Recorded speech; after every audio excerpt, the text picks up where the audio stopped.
Thank you so much, Jim, for choosing to come today.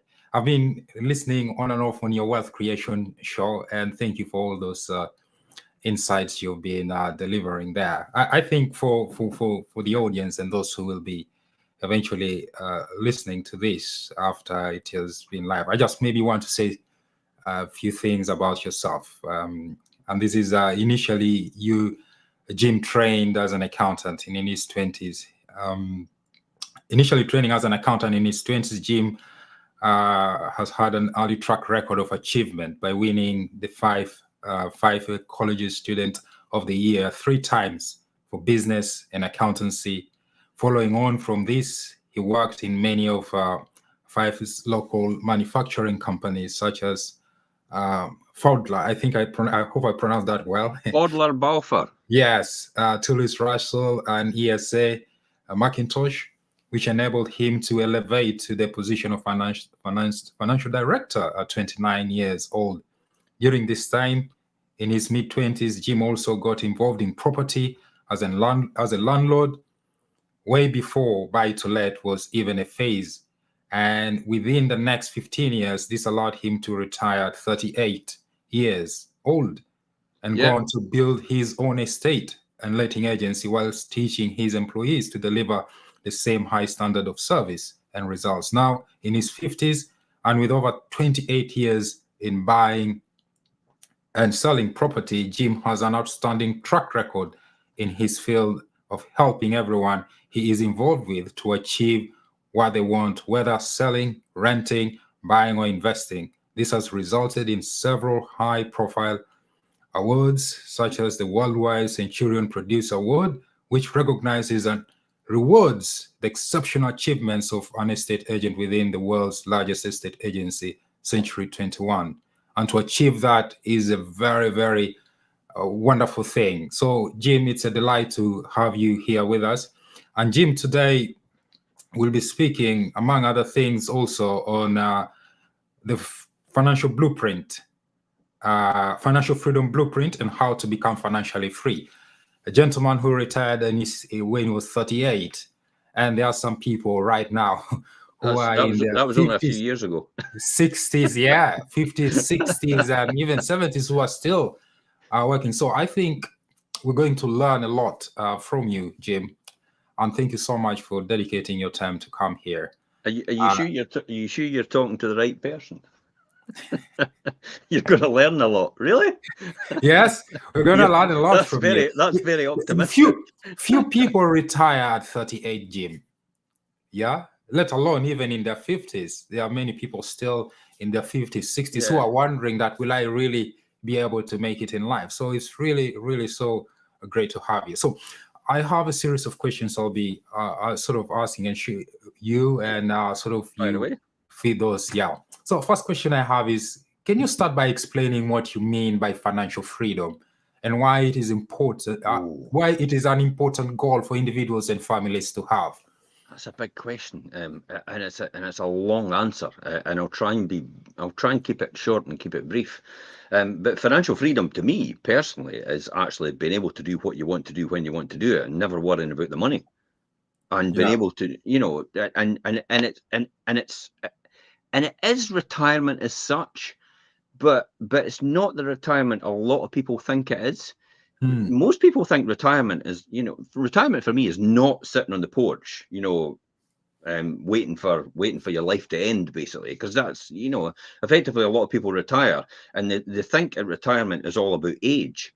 Well, think again, because retirement is all about money. It's got nothing to do with age at all. And if you've got all the money in the world, then you could retire anytime you want. Now, I was lucky to have mentors maybe about 35, 40 years ago, in my early 20s, when I bumped into them and they mentored me. And I was, one of my main mentors he was 25 years old and he was retired financially free. Oh, and I'm like, and he was an RAF PE instructor. And I was like, how on earth did you manage to retire?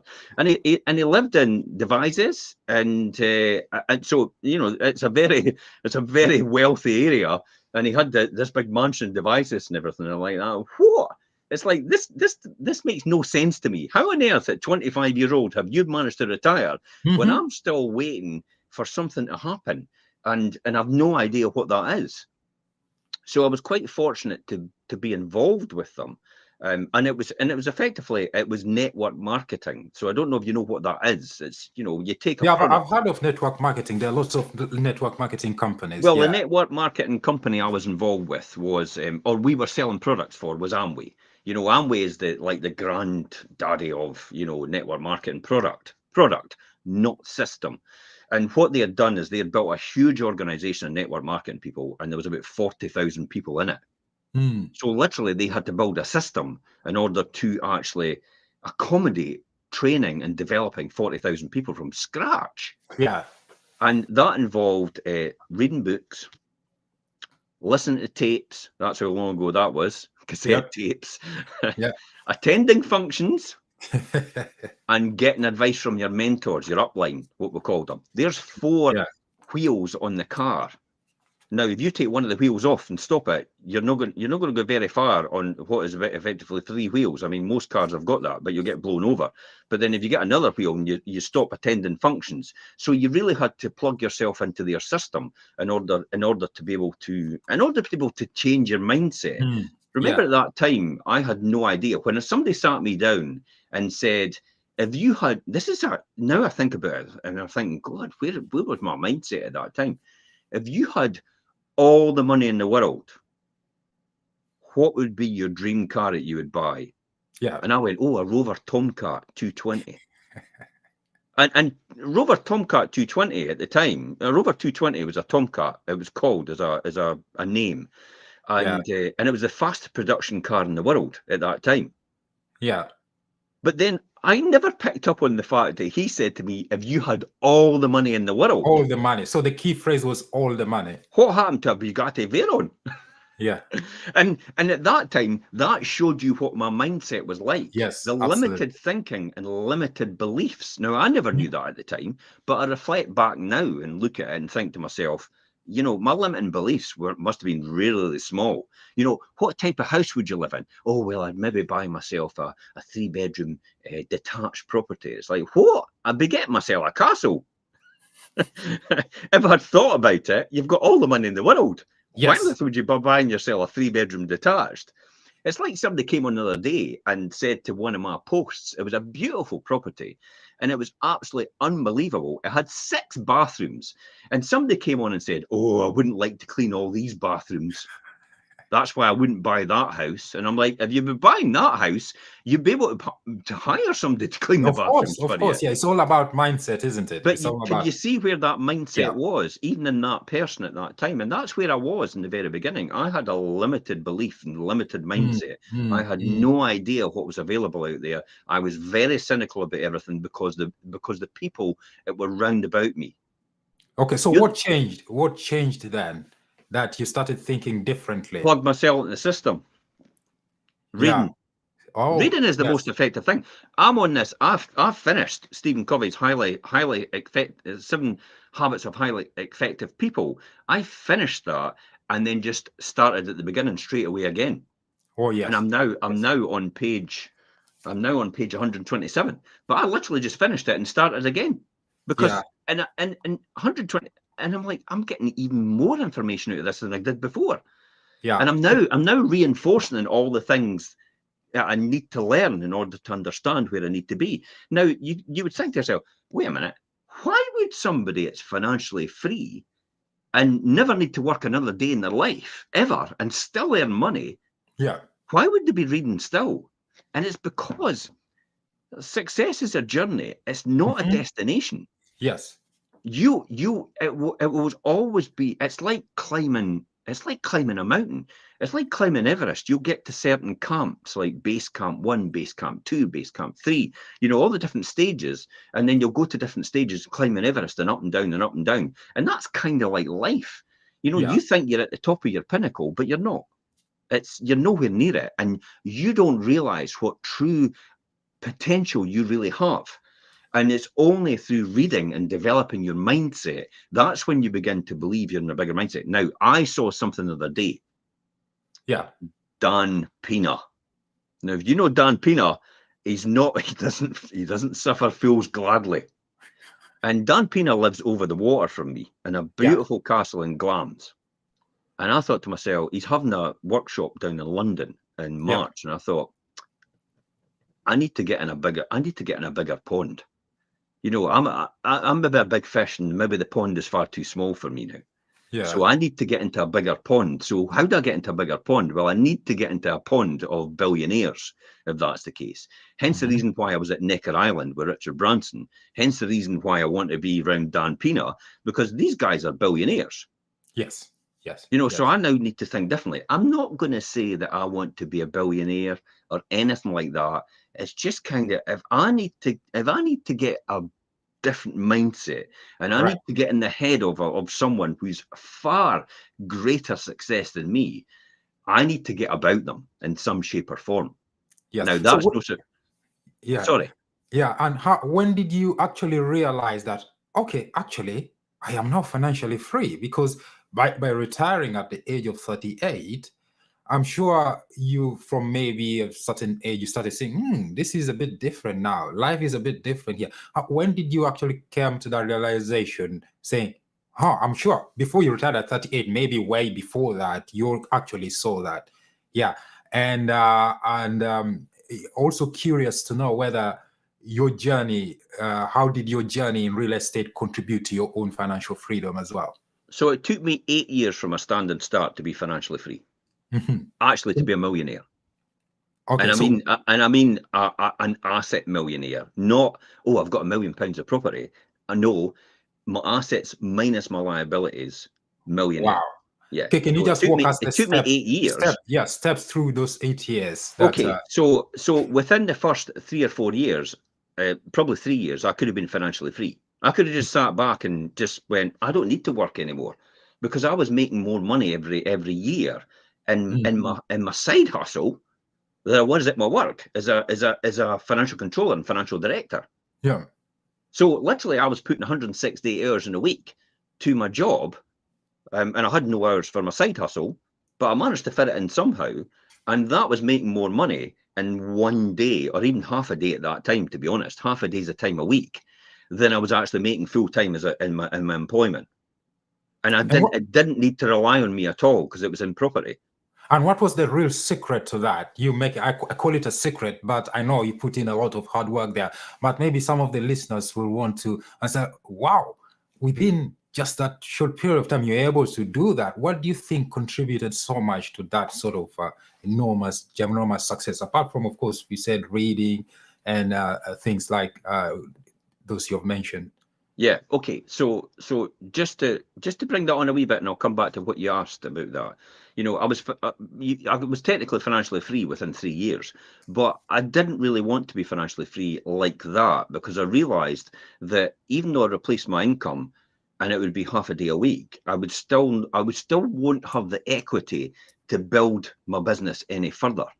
I wouldn't have that. So I had to stay in my current position and actually work at my job and still build my side hustle, which is the property empire, at the same time outside of that. And all that money that was made there continually went back into growing it, compounding wealth. Compounding, yes. Okay. Yeah, so I was basically taking all that money, and I still do that today. I very rarely take hardly anything out of my own business, and I work in a job, and the job actually provides for my living day to day. The business I'm running will provide for my lifestyle later on. Wow, that's a great insight. Yeah, great insight. Anybody says to themselves, I can now give up my job, and I'm going to. It's like you've got to think, can you give up your job and still sustain it and build what you've got? And if that's the case, then good luck to you. If you can't, then stick at your job and keep building this till there comes a tipping point where you're still able to build it and have the wealth to build it and actually leave your job at the same time. But it can't rely on you, because then you've just got another job. Okay. So you've just traded a nice, safe, secure job with your employer and your pension and all the rest of it to go and start your own job, and it's like you've just given yourself another job, which is probably less secure than actually the job you had before. Yes. Yes. That's why it's important to do that. So how did I get to that stage? Well, I only realized that by the mentors I had been around, because that's the path they had taken. They had taken the same path as I was following.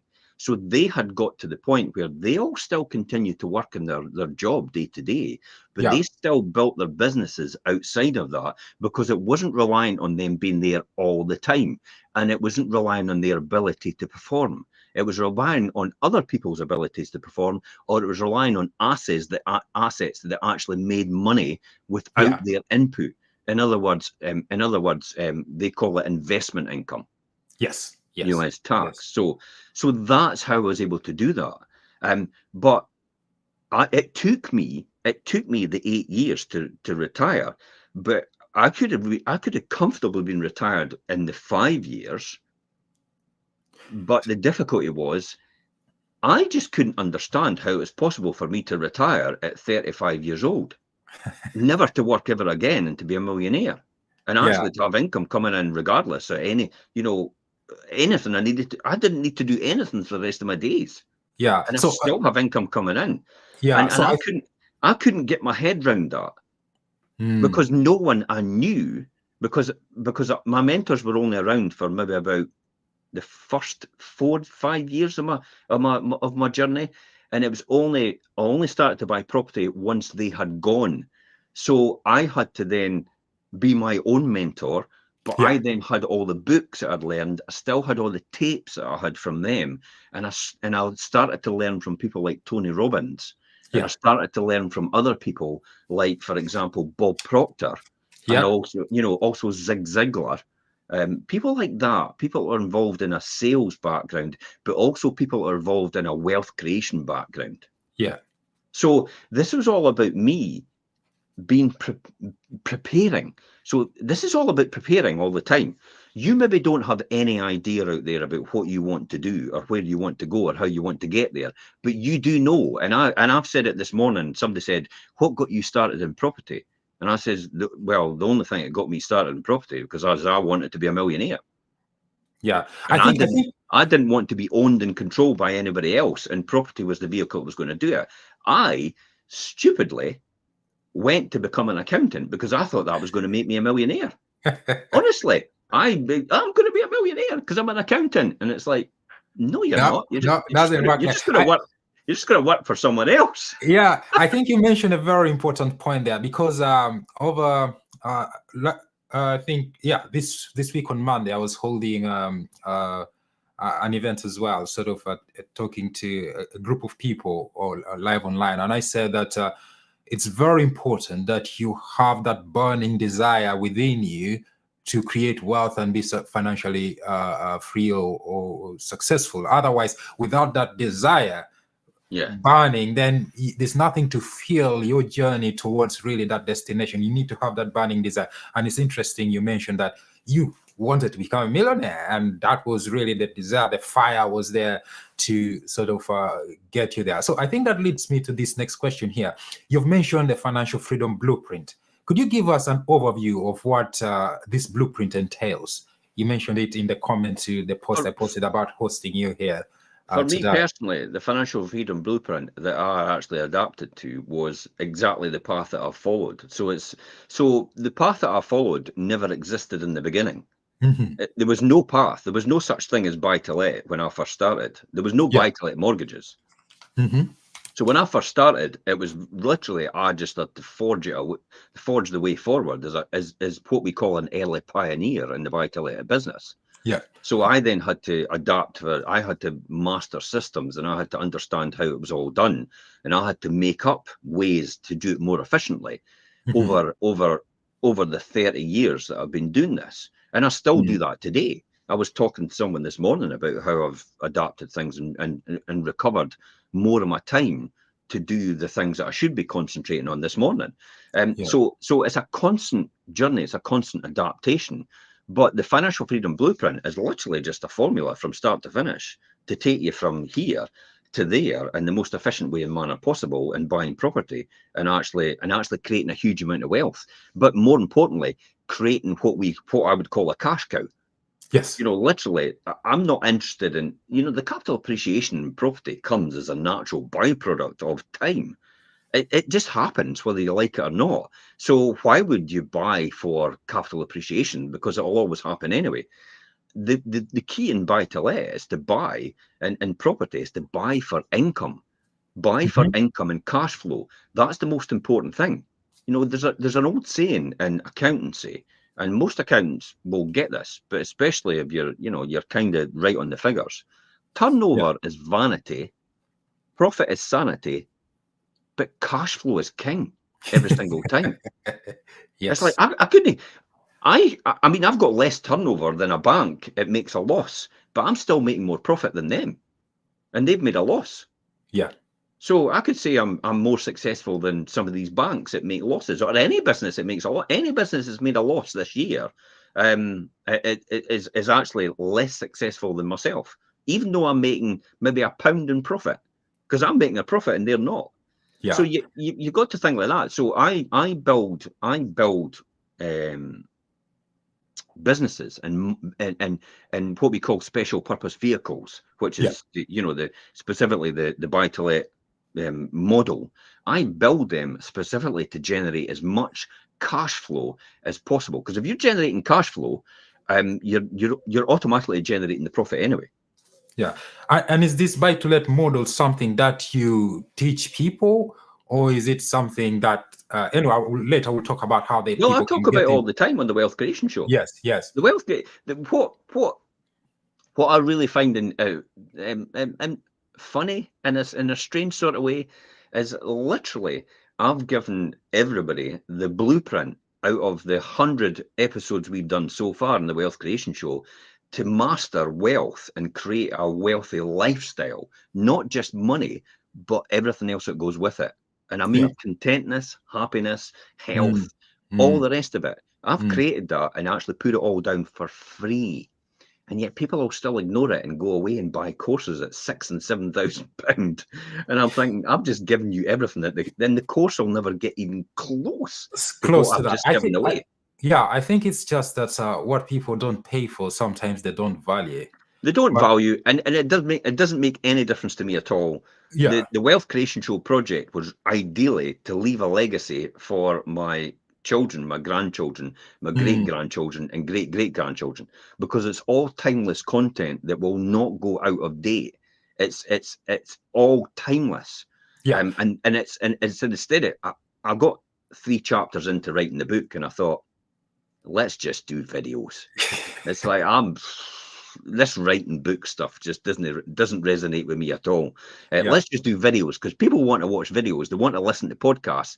No one really wants to read a book except people like me, because I am hardwired and ingrained into the method that if you read something and you repeat something Yeah. and you hear something and you write something all at the same time, your knowledge retention is far greater than the individuals on their own.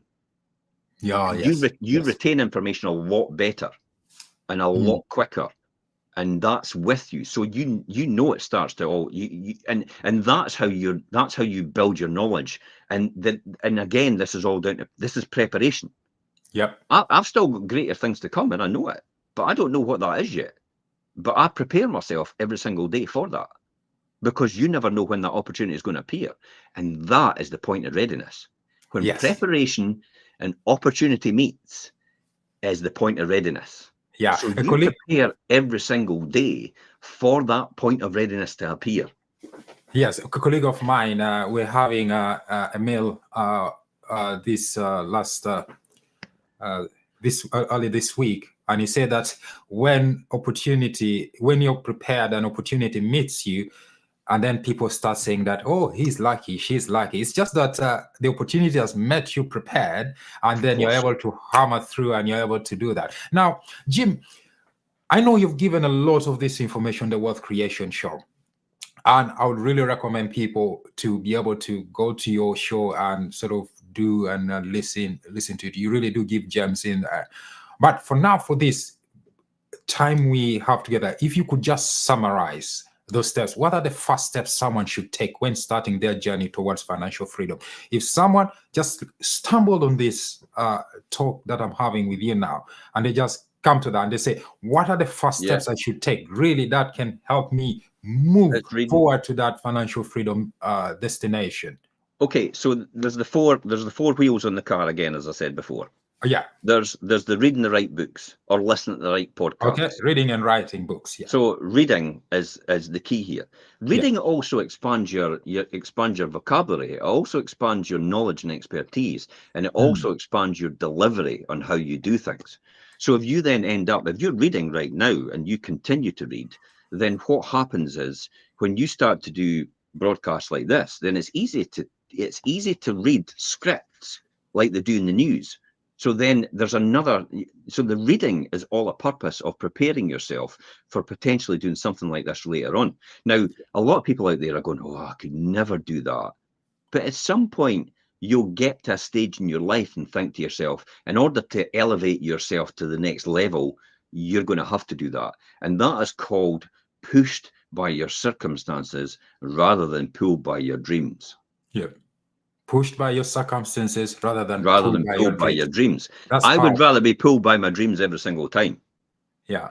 Because circumstances is not a great opportunity because it's stressful. But pulled by your dreams, if you can see your dreams, and you can then achieve what you want to achieve because you can understand them. Yeah, this is why I need to just emphasize that. That's really, really very important. I wish people could make a note of this. Rather than being pushed by your circumstances, be pulled by your dreams. Can you just envision that, people? That is powerful. I hope you're making notes on that. Don't be pushed by your circumstances. Be pulled by your dreams. Thank you very much, Jim, for that. The key here about that is you've got to make your dream that big. And for people, it's like a lot of people just switch off when you say dreams. Okay. So they go, oh, here we go again. You know, rah, the razzmatazz, an American style dream thing. Okay, that's fine. It's your goals. It's whatever you want in life. If you want to be able to live to a longer age and you want to have a lifestyle and enjoy yourself rather than actually never be able to retire, then you're going to have to do something right now to get that to happen. So you're going to have to do something now. It's the farmer mentality. You've got to plant the seed, sow the seed, nurture the seed, and invest in the seed in order to get it to grow so you can reap the harvest later on. Yeah. You've got to do that. You have to do it now if you want that. But this is all about what's going to keep you doing that. What's going to get you up every single day and float your boat in order to get you to follow your dreams. So you've got to have your dream. It's got to be real. It's got to be achievable. It's got to be something that you think you could actually achieve yourself. And that will continually pull you towards it every single time. So what happens is, say your dream's sitting up here. Say this is your dream. So say your dream's sitting here right now. Yeah. What happens is now and again, this comes along and blocks it. The obstacle. Yeah. So I can no longer see my dream because the obstacle's now blocked it. But what happens if you build your dream even bigger? You start to see it, and therefore you overcome the obstacle as a natural result of what you're doing. Yeah. The obstacle is not the problem here. The biggest challenge is building your dream big enough, and that's having belief in yourself. And it's books and podcasts, it's mentors, and it's also attending the right functions that make a difference. And I mean functions like, for example, getting around like-minded people. You don't need to pay for it. I mean, in property investment, the best network group is probably the PIN group, which is the Property Investors Network that Simon Zusi started. It's nationwide. So getting around these people, and often you can get there for free for the first couple of sessions because they give introductory, and literally it's 20 quid.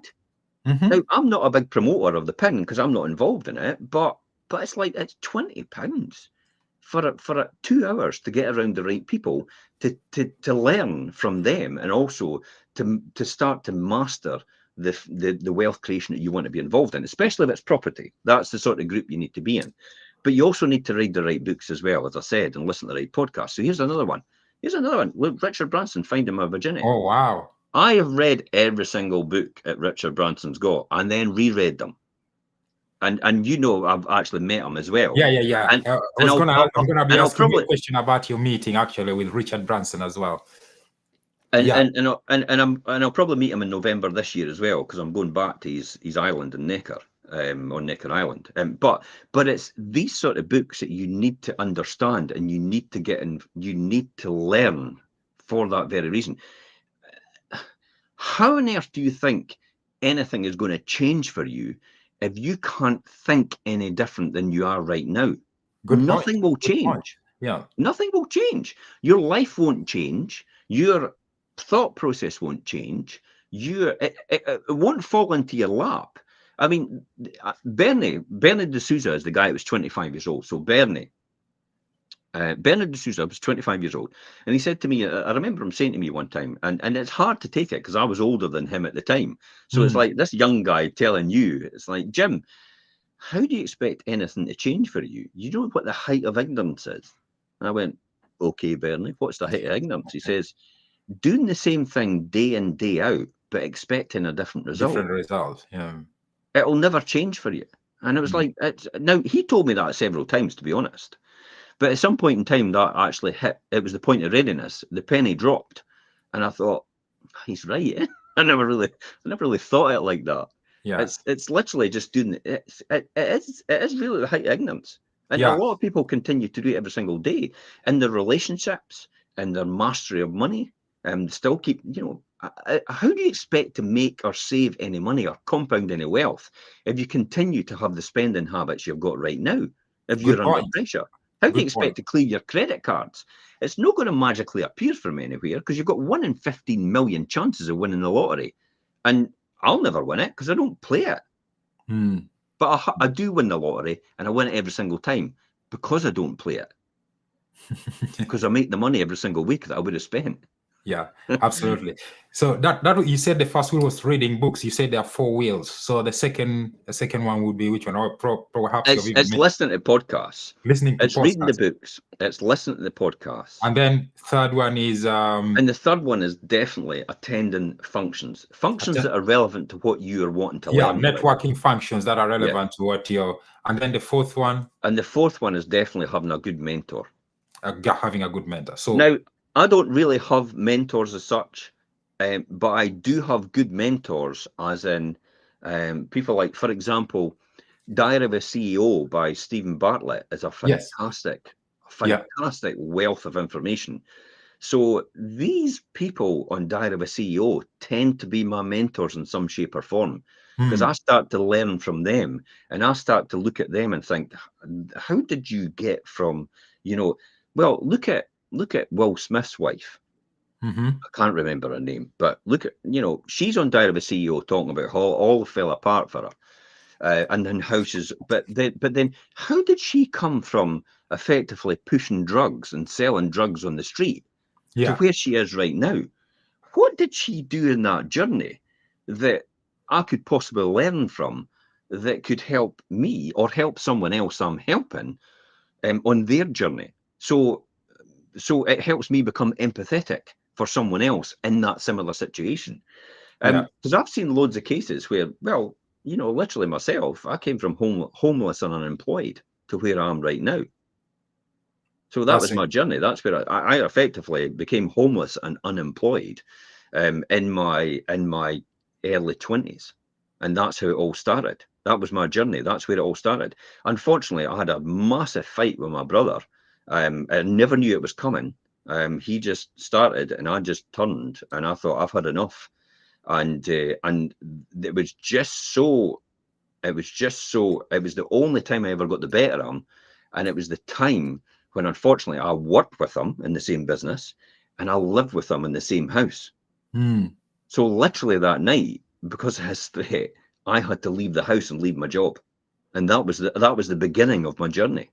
Yeah, many times they say that we are confronted with a very terrible situation, and that becomes the turning point for us then to go to where we are called to go. So I'm sure there are many people who are going through very challenging situations right now, and I think it's about looking deep inside it and saying, I think this is the moment.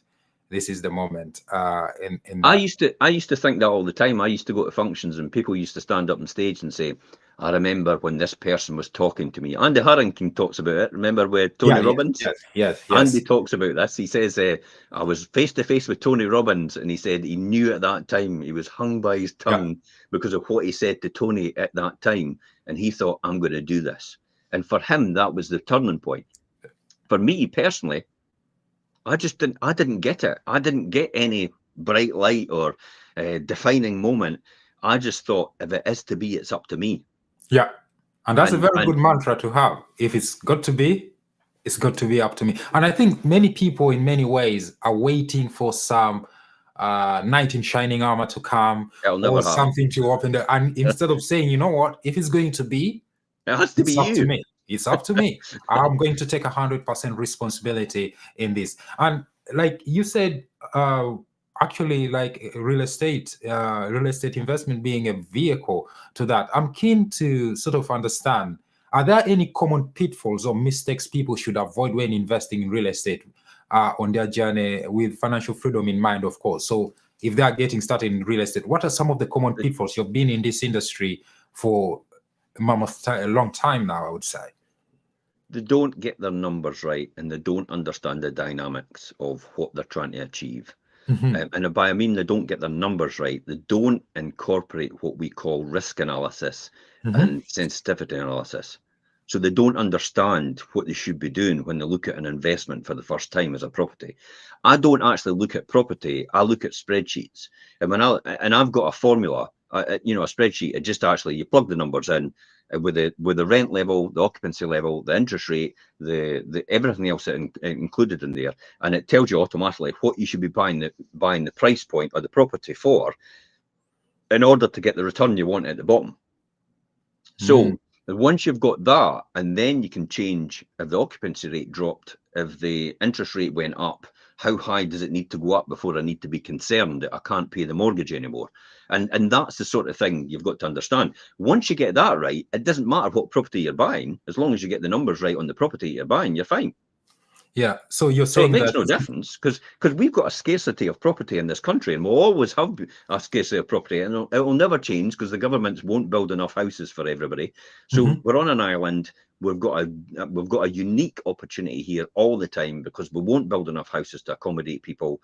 That the fact that you'll always be in demand if you provide the right service and the right product. So if you're continually full every single time, it's just literally the money comes in regardless. And when is the best time to get into property? Now. Every single time now. Because everybody looks at me and goes, oh, it was all right for you 30 years ago. It's like, no, but I'm still buying now. I'm just in the process of next week or the week after buying another 30 properties.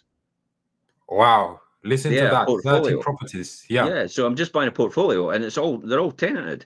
So we're just working out, how do we get the tenants to pay us and change that over within the system. That's the only dynamics we're looking to do, just to change that over to add on my portfolio.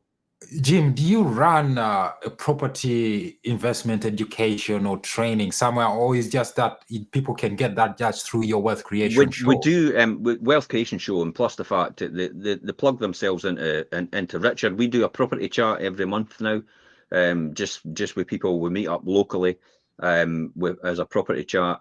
But people can get in touch with me, but they can also get in touch with, because I usually put them in touch with Richard, because Richard understands the dynamics, because I've taught him for the last 10 years.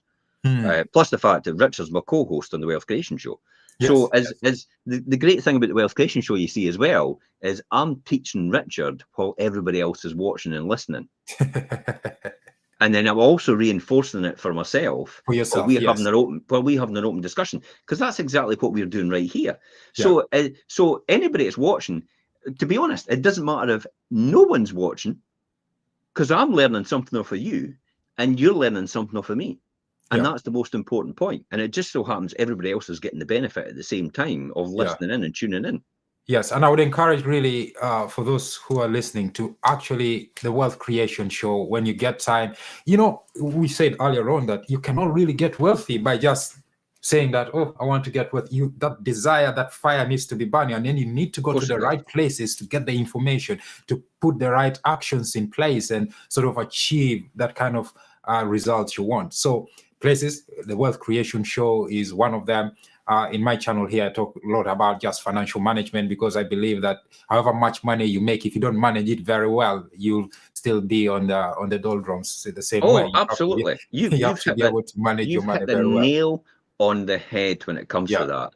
Everybody can make money and find money, but how many people can actually keep it? Yes, That's the key key. question. The key, because you see so many superstars out there going bankrupt and losing everything because they don't understand how to master money. They let money be a master of them rather than them master the money. Yeah, absolutely.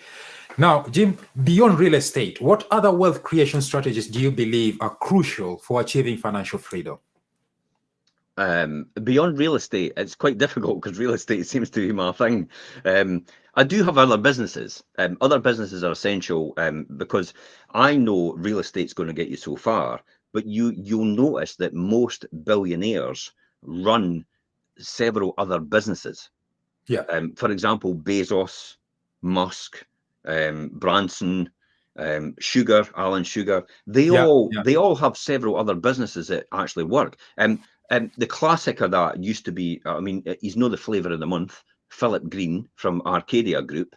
But Philip Green actually was the one that I learned from. And the fact that I remember him one day saying that actually the wealth in the Arcadia Group is in the real estate that we own. What we do is we operate a business within that real estate to actually keep the real estate up to date and actually appreciating in value. So literally his businesses were the tenant to him, but he owned the real estate in a different company. So, and it's the same with the Queen's estate. The Queen or the King. So the King has an estate, but the King owns a lot of London and a lot of other property and empires. And what they do is they are renting it out, and the businesses that operate within that pay them the money. So why do you not operate the business yourself within that and rent the property from yourself within a different company? It's tax efficient the way you do it. Good strategy. Yes, And absolutely. therefore, you're making money in your business, but you're also making money because you're keeping it in-house with your property as well. So I own my businesses that I operate from, and I own my premises as well. Well, sort of good thing to learn. I think there's a lot you can learn from Jim, and you should really be targeting, if you have not been listening to his wealth creation show, to really go and listen. He said he's giving it all out as a legacy to his. So there's a lot of information there. I know sometimes when we don't pay for something, we don't really value it that much. Like, the reading of the books you're doing, Jim, I heard once saying that man is heir to the wisdom of the ages found in great books. And for me, from my Christian background, they say that wisdom is the principal thing. Get wisdom, and in all you're getting, get understanding. And if now they say that man is heir to the wisdom of the ages found in great books, why wouldn't people read books? So I salute you for really encouraging people. Just get on reading. It's very important. There's another great phrase that I always remember is, I have the beauty of sitting in the shade of people that have grown the tree before me. Or standing on the shoulders of giants. Yeah, standing on the shoulders. That's effectively what it is. What you're doing when you read somebody else's book, like Richard Branson or Stephen Covey or anything like that, these highly successful books that will get you somewhere and it'll change your mindset and actually prepare you to receive the wealth. Because remember, you're preparing yourself to receive it. It's preparation. It's all about preparation, isn't it? There's no shortage of money out there, by the way. Just so everybody understands that. There's no cost of living crisis, really, because there's an abundance of money out there. You've just got to work out a way how to attract it to you. And this is how you do it. So anybody out there that says they're absolutely skint and they're struggling, it's not. It's your mindset that's causing that problem. There's an abundance of money out there. You've just got to work out how to attract it towards you. But this is the typical example about everybody wants the rewards. Without the hard work. They don't want to put the hard work in. No, they're not prepared to pay a price. Now, my price was completely different to anybody else's price that I had to pay to get where I was. But I was prepared to pay that price. I'm prepared to do anything possible to achieve what I want to achieve. I will literally succeed in what I do, or I'll die trying. That's effectively how bad I want it. how bad I want it, and I'm prepared to do everything possible to get it, what I want, you know, at any point in time. It's literally, I'll put everything on the line. Monte Carlo or bust for me. Yeah. And it doesn't matter, because I have fallen in love with the journey. And once you fall in love with the journey, nothing will stop you. Nothing. Yeah. Because you love the journey so much that therefore the end result is a natural conclusion. I'm a great believer, and I do every single time, is it, and it's interesting that Stephen Covey talks about this, is begin with the end in And mind. in mind. And that's what I've always done. This is why I calculate. This portfolio has been going, and I've been calculating this for the last about 8 or 9 months. And this portfolio makes sense now. And now I've got the right finance behind it, and the bank's agreed to the finance at the rate I want, which will make my numbers work. That's why it's going ahead. I should. That didn't. So it's only a natural conclusion at the fact that I will be successful regardless, because the numbers now work. Yeah. And I'm glad you talk about numbers, because, you know, they say that numbers tell a story.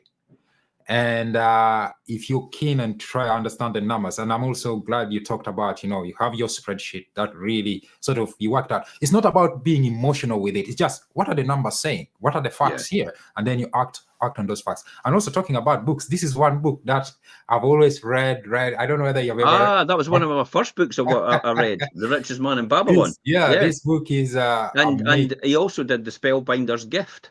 Yeah, it's as well.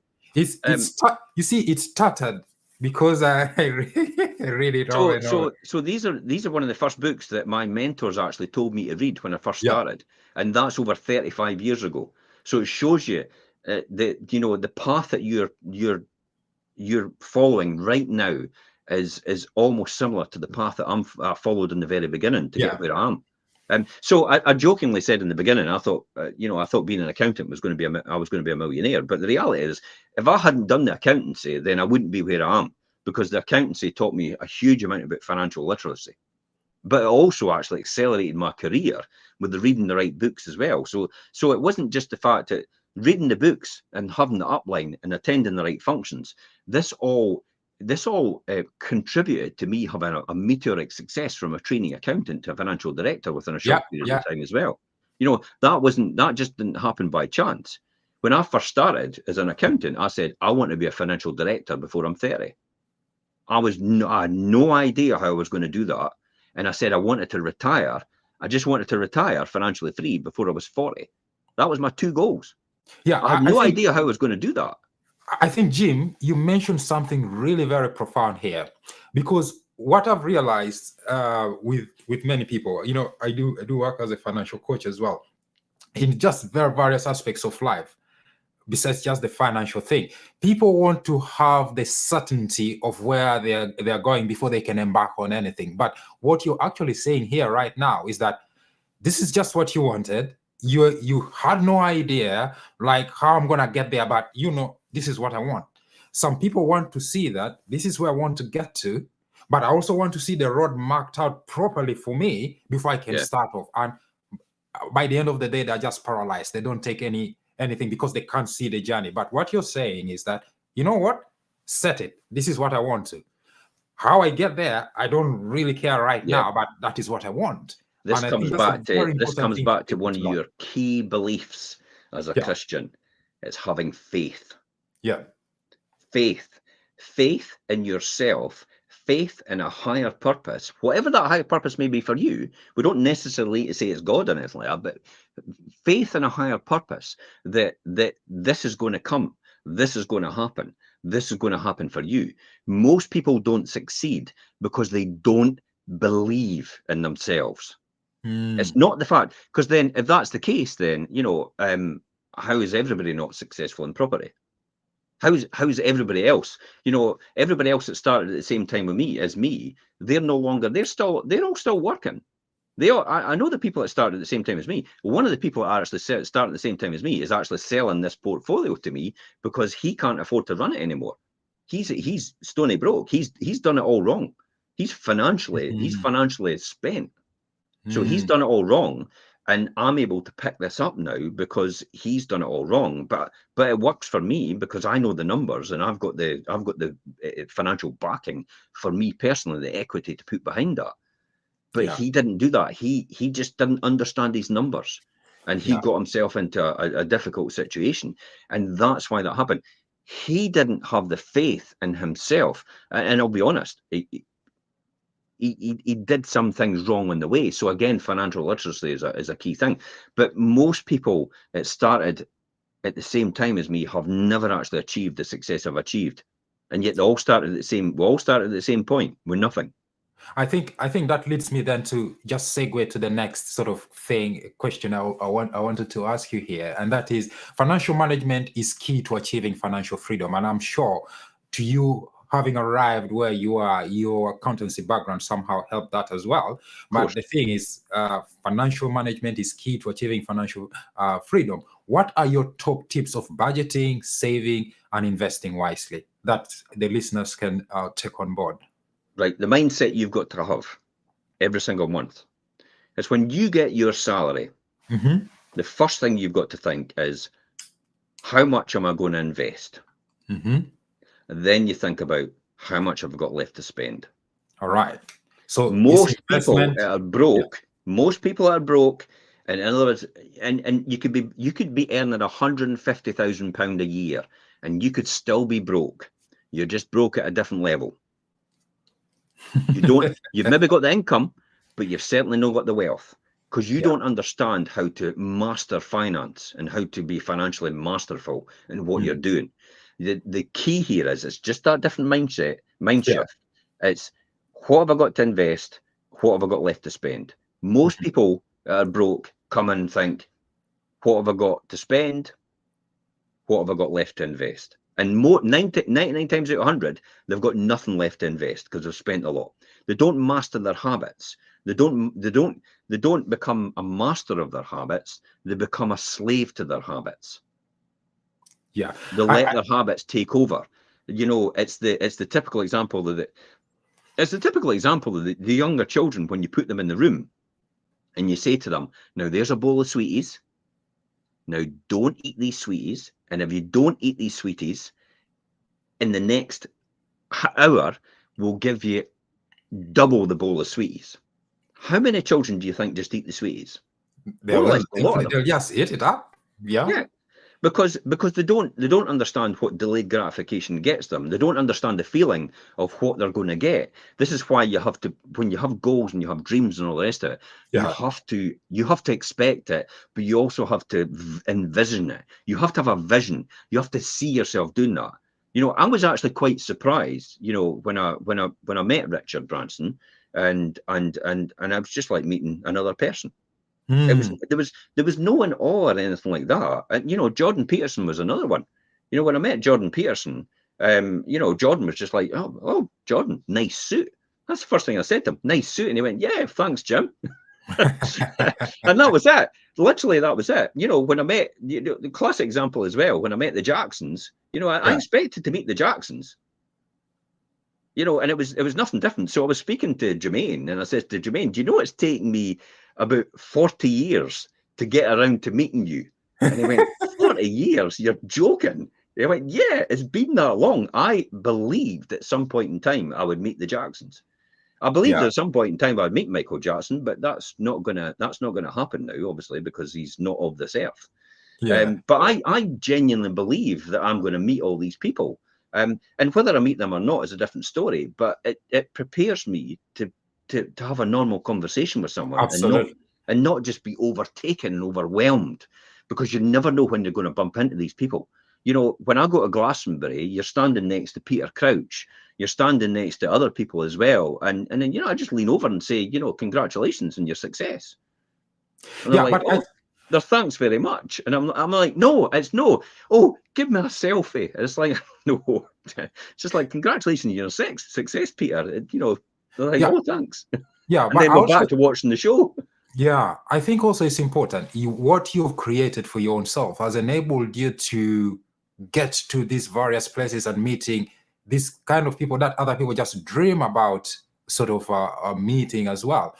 I know there's a scripture in the Bible, and sometimes when I quote this to some Christians, they say, "Oh, is that really in the Bible?" It says that money answers all things. It's in the Bible that money answers all things, and I say that I sometimes also that the best way to help the poor is not to be one of them. And Yeah, that's not meant in a very that's a good point. it's not meant in a very derogatory way. But if you, they say in the land of the blind, the one-eyed man is the king. Of course. How Yeah, on earth are you expected to help anybody? This goes back to my scenario about, could you imagine two people because I used to do it. You used to stand in the pub and you'd be having a drink and you'd be speaking to your pal about how to create some wealth. This was yeah, before. And you'd be talking to each other, but but the realization is your friend's unemployed and they're broke and they can't afford their mortgage, and you're speaking to them about creating wealth. What are they going to teach you? Nothing, because they should have had it already. In yeah, order to be, it's what you said. The best way to help the poor is not to be poor, because that's the way you'll help them. Because you'll give them a hand up rather than a hand out. You'll be the yeah, person that teaches them, rather than giving them a fish for a day. You'll teach them to fish for life. yeah, yeah. And it's interesting you say that, because what you said about when I asked the question about financial management and tips on budgeting, saving, and investing, you mentioned about when you get your money, think about how much I'm going to invest, and then the rest, how I'm going to spend the rest. And actually here, if you've read this book, it says that there's a story in this book whereby this young man wanted so much to be successful. Then this guy came and he did a bargain with him and said that if I carve out your tablets very quickly, Yeah, can you show me your secret to wealth? So he cracked a deal with him, and then the old man came after and said, after he had carved the tablets for him, said, okay, you've fulfilled your part of the bargain. Now it's my turn to fulfill my part of the bargain. And yeah, then he said that I discovered my way to wealth when I realized that a part of all I earn is mine to keep. A of part course, of all every I single thing. earn is mine to keep. So what many people do, immediately they get money, it's like they want to get rid of the money quickly. Come on, go, I don't want you. Come on, let the money stay around with you. But more importantly, realize that you're the one who has made this money and that a part of it is yours. And then I think that's what you're talking about. This part here that I'm going to invest now, and then the rest, of course, you can spend. And I think, like say, it's a habit. Many people need to That's get into that habit. That's quite an interesting one, because that takes me back and it reminds me of meeting Keith Cunningham. Now, if Mm, anybody doesn't know who Keith Cunningham is, Keith Cunningham is actually Rich Dad of the Rich Dad Poor Dad book, mm, Kiyosaki's mentor. Now Keith Cunningham's never referred to, and Kiyosaki will never refer to him as Keith Cunningham, because they fell out in the very beginning mm, over a difference of opinion about the way forward. mhm, So that's why he made it quite explicit that you can never refer to me by name in any literature or any information. But mhm. Keith Cunningham is actually Rich Dad from Rich Dad Poor Dad, the book Robert Kiyosaki talks about. Yeah, But it's interesting. But Keith actually demonstrated to me quite clearly, you can't keep it all to yourself. You have to make sure you share your wealth with people to help you. It helped you succeed it. yeah, Or you'll be the only person left, and you'll have nothing. So, and this is what I used to have in the early days, especially in network marketing, when I used to go around people's houses and I would show them how to develop another income. And I yeah. used to say to them, I would say to them, and I remember them vividly saying to me, when I said to them, what would you do with another £5,000 a month that you could make? I would give up my job and tell them all to stuff it, and give it right back to them, and I rub it in their faces. And I thought, you're never going to succeed at anything, pal. because that person didn't understand. It's not about flaunting your wealth in front of other people. It's not about taking advantage of other people to create your wealth. It's about helping other people. And in the process, the wealth is a byproduct of what you make about helping other people like succeed in their wealth. Mhm. So the more people you help become wealthy, the wealthier you'll become yourself. Absolutely. I believe in that principle of giving. It's such a powerful principle, and I wish people, when they're given to, in whatever way that could receive it, that will really bless them so much. Now, in my next question here then is,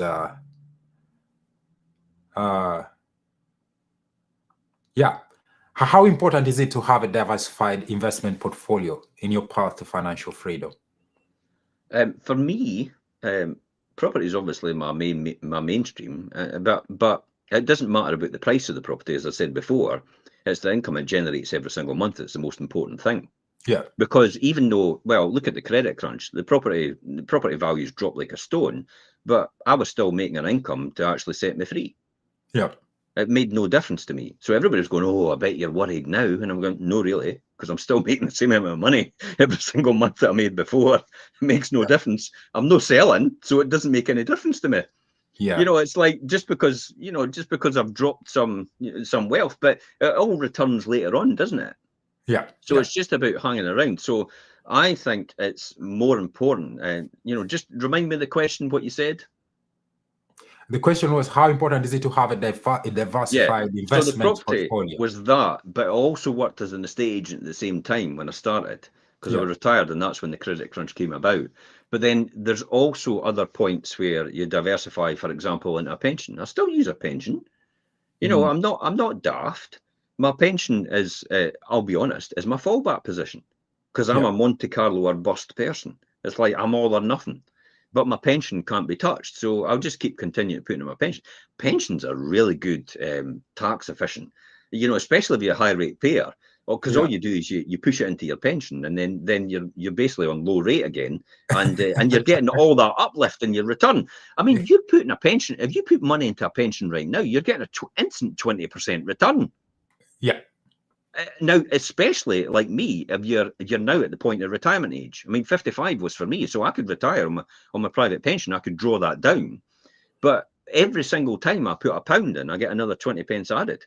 But even more, I'm a high rate payer, so I'm actually getting 40% relief. So I'm getting a 40% return on the money I put into my pension right now. Absolutely. Who wouldn't want that? Where on earth are you going to get that? So when you come to your last point, pensions are a really good tax efficient vehicle, but you've got to have them in the right things. It makes sense. So pension, property, job. There you go. People, pension, property, and a job. And a job. I think many people sometimes, they say, oh, I can't wait to get out of my job. I think maybe if they just hate that job. And why are you in it in the first place, you see? So there is some, I like, I don't know, but I heard this once about I don't know whether it's appropriate to say it here, but I hope someone will not take it in the wrong light. The Jewish people say that, I heard of it, that they never retire, generally. No. Yeah, it's not good, first of all, for their mind to do that. And generally, they just working, just keeping fit and making money. Here's a statistic for you. The average lifespan of someone when they retire was 18 months. When I first started as my mentor, so they used to say to me, the average lifespan of somebody when you retire is 18 months, because you stop doing what you've normally done for all these years, 40 years. It's like stopping an athlete and then just sitting on the couch for the rest of your life. That's when it just erodes. You have to have purpose. You have to have connection. That's what helps you live longer. So yes, I retired at 38 years old, financially free, never to do anything else ever again if I wanted to. But I chose to continue to work because I love it. Why would you not love what you do? If you can continue to do what you love for the rest of your life, and it doesn't matter if you get paid for it or not. Yeah. Because you're earning money anyway, regardless. Yeah, I think you bring a very important point. I listened to a gentleman called Alex Hamosi. I don't know whether you've heard of him, but he says that when you really doing what you love to do, it's like you're not working at all. Yeah. Yeah, it's like really something important. Now, you recently, I saw your post of your meeting with Richard Branson and the like. How has your meeting Richard Branson impacted your personal or professional philosophy about wealth and success? as a result of the conversations you've had with him? He's a billionaire guy, and I think for me personally, it reinforced a lot of the things I was doing was the right things I was doing, and it especially the one is looking after my health and actually exercising all the time. Yeah. And actually keeping my knowledge up to speed as well. So, because that's the things that Richard does, but also staying active in his business and actually just active in his personal life as well, and having connection with other people. And that's probably the most important things I've learned off of Richard at this point in time. It's yeah. And I think most people do that as well. Bezos talks about it as well, and Musk is Musk's a different animal at this point in time. It's he's away on a different planet, literally, at that point in time. But they all have similar traits. You can pinpoint that they've all got the same sort of way they do things, the same principles, the basic principles and fundamentals, and the core foundation of what they do are exactly the same as each other. They just do different things, different subjects or different ways, but the core foundation of what they're doing in principle is always the same. It's actually human connection. It's actually still working. It's having that passion. It's maybe taking it a wee bit easier, but looking after themselves and looking after their body now to prolong that longevity of life and longevity of obviously your brain and your function and your thinking and everything like that as well. Because you only go around once. You're not coming back. It's not a dress rehearsal. You better make the most of it now. Yeah, absolutely. Now, I know for someone who has not experienced financial freedom and independence and such, I want us to just sort of try to paint a picture to give, sometimes some people just think figuratively. I mean, in pictures. So I have this question here that I think can help paint that picture. Now, if you think about how does achieving financial freedom change one's lifestyle or mindset towards money and work? So if we can narrate that, and then what does a day-to-day life look like for someone who has achieved financial freedom? Because sometimes some people cannot see that, but if you can try to paint a picture of that, so that someone say, that's quite an interesting life. Maybe I should aspire for that. So let me repeat. How does it change your mindset? Let me repeat. Yeah. How does achieving financial freedom change one's lifestyle or mindset towards money and work? And we have talked about both. And then also, what does a day-to-day, maybe let's answer that first, and then we can go to the next one. What does a day-to-day life look like for someone who has achieved financial freedom? It doesn't. It doesn't change it at all. It doesn't change your mindset at all, because you've acquired the mindset on the process and in the preparation to do it. So over the journey you've had, it's got you to financial freedom. You've already acquired all that knowledge and information, and you're already doing what you're doing. This is what Matthew McConaughey talks about my mentor, or the person I want to be, aspired to be, is what I want to be in 10 years' time. So he defines himself what he's going to be in 10 years' time, and then he starts to think and how he should think in order to get to that in 10 years' time. So by the time he gets there, it's quite normal to him.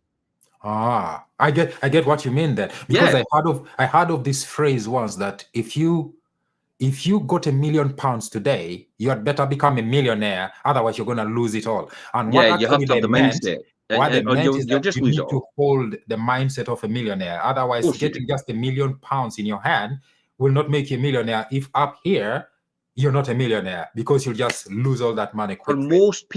For most people, I don't know, because I don't know for a fact, but I've always thought to myself, inheriting $1 million or winning $1 million could be the death of you, because you've not learned and understood how to keep it and how to look after it.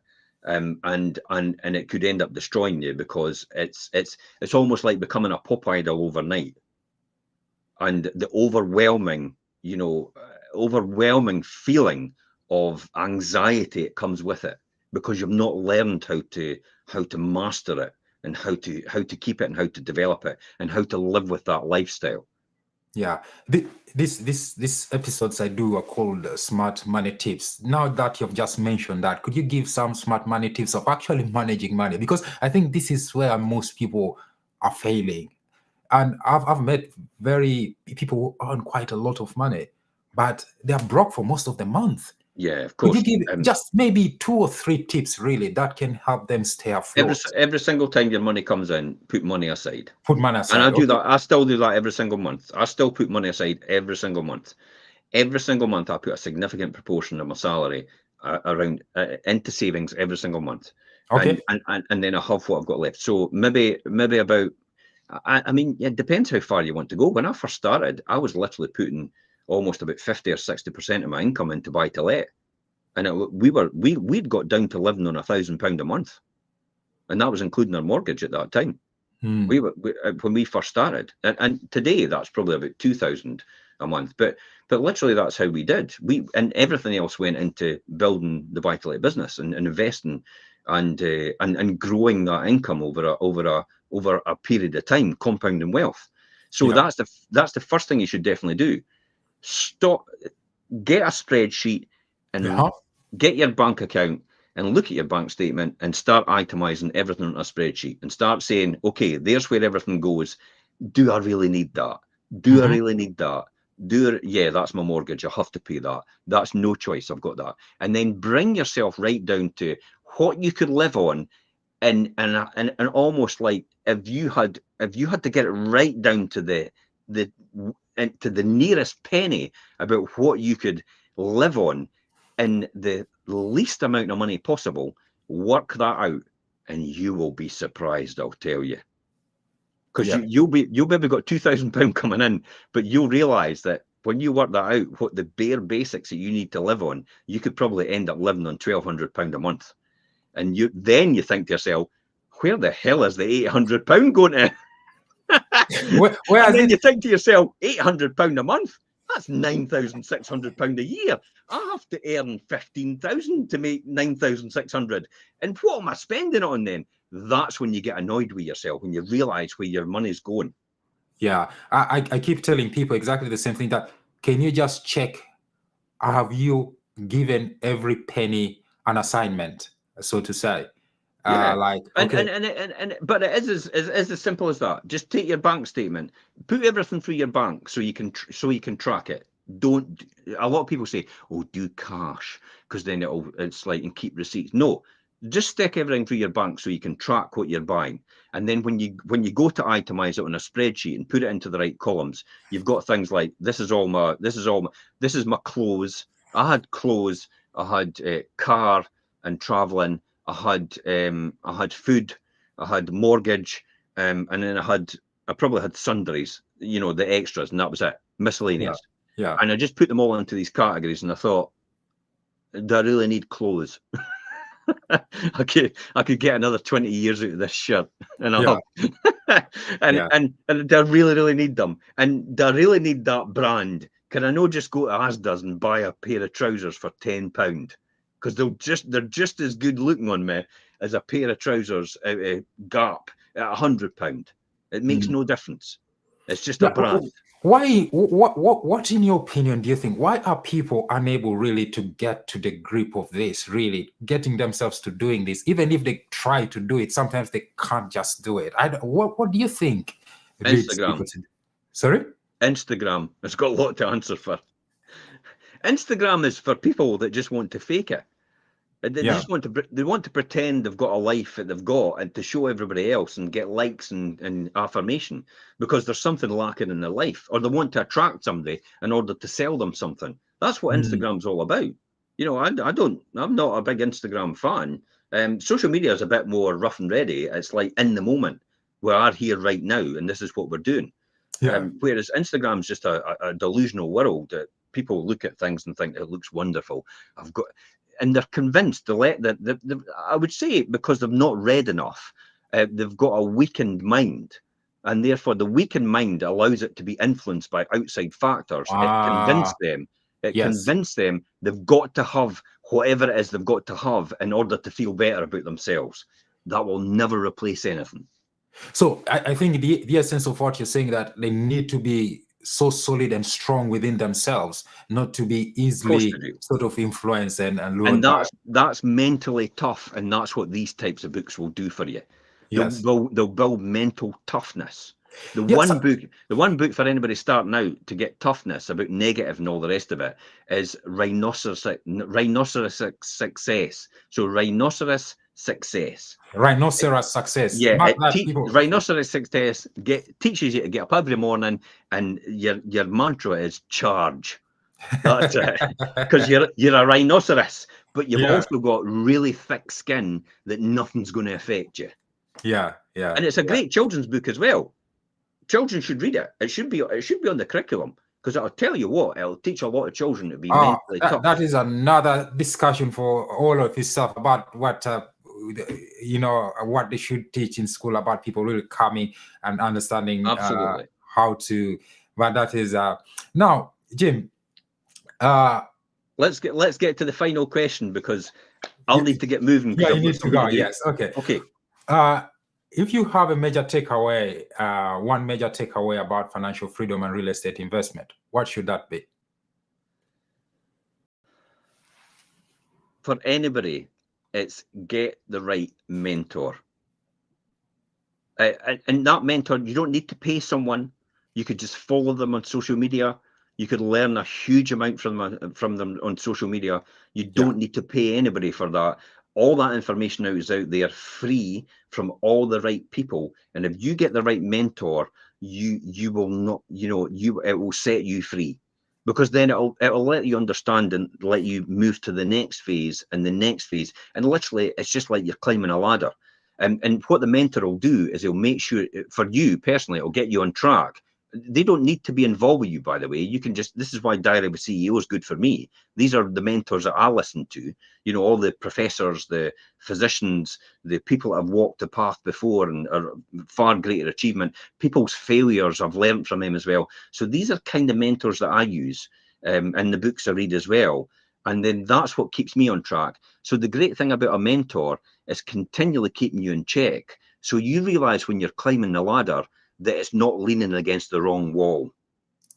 Thank you very much, Jim. So this is my final question as we conclude. Can you share any upcoming projects or endeavors you're working on related to real estate or financial freedom, and any final words of wisdom for our listeners dreaming of financial freedom? Well, the real estate financial freedom, I've toyed with the idea, and we've talked about this at Andy Harrington's course. Yeah. But I'm possibly going to be teaming up with a very successful property mentor already, and producing a service that will allow people to actually learn from in their own time. So basically online. So an online service, they could learn in their own time, and I'll start sharing a lot of my wealth and information and secrets. Now, the only reason I want to do that is because if they're quite happy to contribute towards that, then it allows me to raise more money to give away to charity. Yes. And that's all it's designed for. It's not for me. There's only so much money you can make, and the rest is just for show. And I ain't a show person. I think that's a very wonderful place to end this. And how can people get in touch with you and know more about your work, Jim? If you type in Jim Parker at Fife Properties on Google, I'll appear everywhere. I'll appear everywhere. All right, Jim, it's just been so invaluable having you. Thank you for taking your time to come. And I'm sure many people who get to listen to this will glean a lot of wisdom from your many years of experience and being successful financially for a very, very long time. I'm very, very delighted that you accepted to come over here. I just wish I'd put a shirt and tie on. That's all right. You're showing me up. That's a cool setup you've got there. I love your shirt and tie and your jacket. Thank you very much, Jim. So thank you so much, and it's just been a wonderful pleasure having you on Lib's Financial Mastery. You're welcome. Thank you. Bye bye for now. Yeah.